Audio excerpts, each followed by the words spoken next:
generales, vamos a tener elecciones provinciales, vamos a tener elecciones municipales, elecciones nacionales también, y para eso hay una nueva opción, vamos a preguntar ahora si es la idea esa, seguramente sí, si no, no tendría sentido un partido político. Se ha presentado ayer oficialmente ante la sociedad el partido Reconquista, y para eso ya lo tenemos a José Gaufín, para que nos cuente un poco sobre este nuevo espacio que hay en Salta. José, ¿cómo le va? ¿Cómo andaba? Bienvenido. Cande Huergo y Martín Alfaro lo saludan.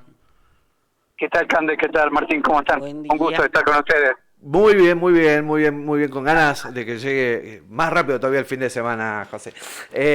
Cuénteme un poquito qué es esto del Partido de la Reconquista, dónde se ubican ideológicamente y qué es lo que propone de cara al 2027, ¿no? Porque, a ver, ya estamos en 2026, pero hay un año electoral en juego y teniendo en cuenta que hay una posibilidad absolutamente cierta de que se adelanten las elecciones. Bueno, esto es un partido político que nace de la decisión de un conjunto de salteños. Sí. Ni siquiera puedo decir dirigentes políticos, porque ninguno en ese momento era un dirigente político, simplemente eran salteños que se conocían, que tenían cada uno su actividad, pero que definitivamente con un sentido autocrítico dijo, bueno, basta de quejarnos, basta de decir esto o aquello, hay que involucrarse definitivamente en política porque es como las grandes ligas, ¿no? Es ahí donde uno puede, en la política, así es nuestro sistema, hacer cambios importantes en el caso de una provincia. Uh-huh. Así que de esa decisión, después de 5 años de un proceso de consolidación del partido y de afiliación muy auténtico, porque fue uno por uno. Yo les recuerdo que para tener un partido político provincial se necesitan más de 4.000 afiliaciones, 4.000. Boca a boca, uno por uno, convenciendo en una época donde la gente no se quiere afiliar, ya ve con mucha resistencia afiliarse a un partido político. Uh-huh. Pero fue muy auténtico y finalmente el año pasado en el segundo semestre, logró esa personalidad jurídica como un partido político, ¿no? Sí. Nació así, de la decisión de un conjunto de salteños que no eran dirigentes políticos, ahora sí lo van a hacer, obviamente. Sí, claro. Se van a hacer cargo. Con la intención de tener esa voluntad y de comprometerse con una provincia mejor, digamos, ¿no? Uh-huh. ¿Dónde se ubica ideológicamente el Partido de la Reconquista? Bueno, el Partido de la Reconquista básicamente es un partido republicano. Cuando uno dice un partido republicano, cree y sostiene y va a defender lo que ya se llaman las instituciones de la República y de una provincia. La división de poderes, que el poder judicial no sea un poder permeable permanentemente al poder político de turno, cosa sí. que ocurre en la provincia de Salta. Cuando uno dice es republicano, busca que tengamos realmente un control externo de la Auditoría General de la provincia sobre la gestión y la hacienda pública, cosa que no ocurre porque en Salta la auditoría está colonizada por la política. Sí. Prueba de esto es lo que está ocurriendo con el tema de la famosa auditoría del Fondo de Reparación Histórica. Por ejemplo. Cuando uno dice que cree en las instituciones de la República, bueno, busca que en una provincia de Salta no sigamos viviendo lo que venimos viviendo hace 30 años, donde se modifica la Constitución en función del interés de cada gobierno de turno. Constituciones que se hacen como un saco a medida, o que se toquetean y se manipulan leyes electorales, como ahora va a ocurrir también, en función de una conveniencia circunstancial o de un determinado candidato. Uh-huh. Cuando uno dice vamos a defender la institucionalidad, es porque esta está degradada en la provincia y eso es lo que queremos, ¿no? Un sistema republicano realmente que sostenga una democracia verdadera. José, ¿dónde se ubican? A ver, ya dio algunas pistas, ¿no? Pero que quede clarísimo, ¿dónde se ubica, dónde se posiciona el Partido de la Reconquista? ¿Se posiciona en la oposición a Gustavo Sáenz? Cuando te marqué todos los puntos sí. En este aspecto del republicano, evidentemente estamos en la vereda contraria de Gustavo claro. Sáenz, en la vereda del frente, porque quizás Gustavo Sáenz, perdón, estoy en la calle. Sí, no hay problema. Gustavo Sáenz dio un pequeño pasito con la reforma en el 21, en limitar los mandatos. Bueno, pero ese fue el único paso y después dio un montón de pasos atrás en la institucionalidad de la provincia. Claramente estamos en la vereda del frente del gobierno actual, digamos. José, en las últimas horas ha quedado clara la intención concreta, ya ahora sí motorizada desde las comisiones, y que tiene que ver con la ley de lemas para ser debatida en diputados. Se va a abrir finalmente el debate en la semana próxima en esa Cámara. Ya más o menos viene usted adelantando, pero ¿cuál es su postura? Que quede claro, y por qué cree que hay una especie de apuro, ¿no?, para sacar este tema.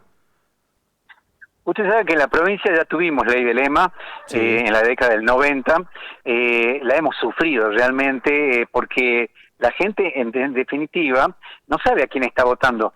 Uno de los argumentos que decían que había que sacar la PASO es porque la gente, y que lo peor que tenía es que era obligatorio, porque la gente se tenía que involucrar en la interna de un partido. Claro. Así ese era el argumento, ¿no? La realidad es que la gente, cuando estábamos con ley de lemas, no sabía, porque en definitiva uno vota a un candidato, pero no está seguro que su voto vaya a ese candidato o se le suma a otro. Esa es la realidad.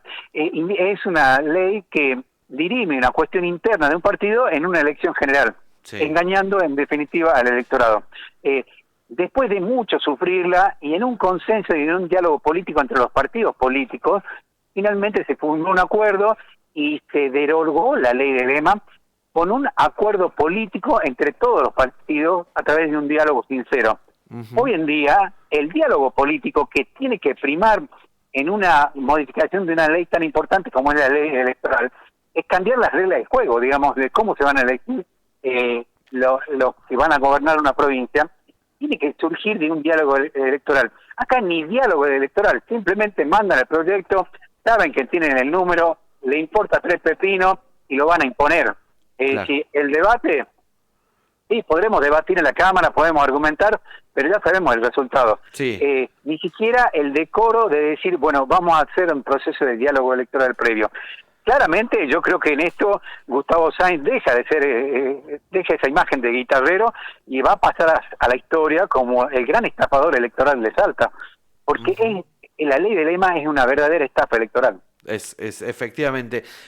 Yo quiero dejarlo todavía ahí en la Cámara de Diputados y que me cuente su versión o cómo ha visto estas últimas 2 semanas en donde diputados del departamento de Cerrillos habían ingresado un proyecto para intervenir el Ejecutivo en la ciudad de La Merced.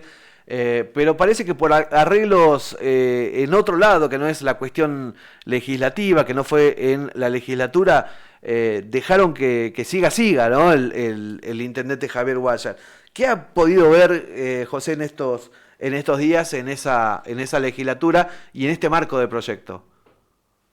Bueno, después de este hecho tan lamentable, donde un niño muere, en un accidente de tránsito con un vehículo del intendente manejado por una persona que habitualmente manejaba que decían que era el chofer. Primero, la reacción del intendente haciendo una denuncia que le habían robado la camioneta, cosa que no es creíble por ningún punto de vista. Sí. Una reacción inmediata de los diputados del departamento presentando un proyecto inmediatamente al día siguiente, domingo, y el lunes presentan, digamos. Nosotros pensábamos que venía con todo el impulso como para tratarse. Sin embargo, ese impulso se fue desinflando hasta el día siguiente, cuando todos entendíamos que se iba a tratar sobre tabla. Claro. Bueno, lo guardaron. No, mejor tener que avance la justicia y que haya alguna claridad más de los hechos ocurridos. Yo en ese momento compartí, digamos, dije, bueno, está bien, es muy pronto, ¿para qué lo presentaron? ¿Por qué reaccionan tan rápidamente? Es una reacción producto de, bueno, hay un reclamo, más vale que nos pongamos a tono. Pero pasó una semana y no pasó nada. Claro. Y los familiares presentaron el día martes pasado en la Cámara de Diputados, sí, y ya hay otra denuncia, porque en definitiva ahora hay una denuncia de entorpecimiento de la justicia, porque habla de un intendente que presiona desde su desde el lugar de poder a los posibles testigos del hecho. Entonces ahí ya hay una denuncia mayor todavía. Pero no cambió nada, ¿no? Además. Claro, en ese caso, sí, yo estoy a favor de que se lo separe al intendente, porque si es una persona que tiene poder en un pueblo, todos sabemos que en el pueblo el intendente tiene poder. Claro. Y si incide sobre los testigos, evidentemente hay un entorpecimiento de la justicia. Pero bueno, ya evidentemente el saincismo lo desinfló totalmente, ya nadie habla de la intervención a la Merced. Sí. Y vamos a tener un proceso donde va a haber interferencias del poder político sobre ese proceso, ¿no? Es increíble y es bochornoso además que los propios legisladores hayan votado en contra de su propio proyecto, ¿no? Es una locura que estamos acostumbrados últimamente, lamentablemente, en Argentina en general sobre estos temas. Bueno, eso muestra claramente uno de los problemas que tiene Salta, ¿no? El poder político está concentrado. Entonces, quizás la intención de un legislador terminó siendo tapada o callada por el poder político. Acá en Salta, por algo nos dicen que somos una provincia feudal, Sí. Donde hay un señor feudal y es el que define todo. Ha sido muy amable. Muchísimas gracias por su tiempo, José Gaufín. Gracias, hasta luego. Le mando un abrazo. Bueno, bastante claro, bastante conciso, Pasó ¿no? José Gaufín. Las palabras de Gaufín. Cande. Hay algo que es una realidad, sí. ¿no? Se han hecho eco recién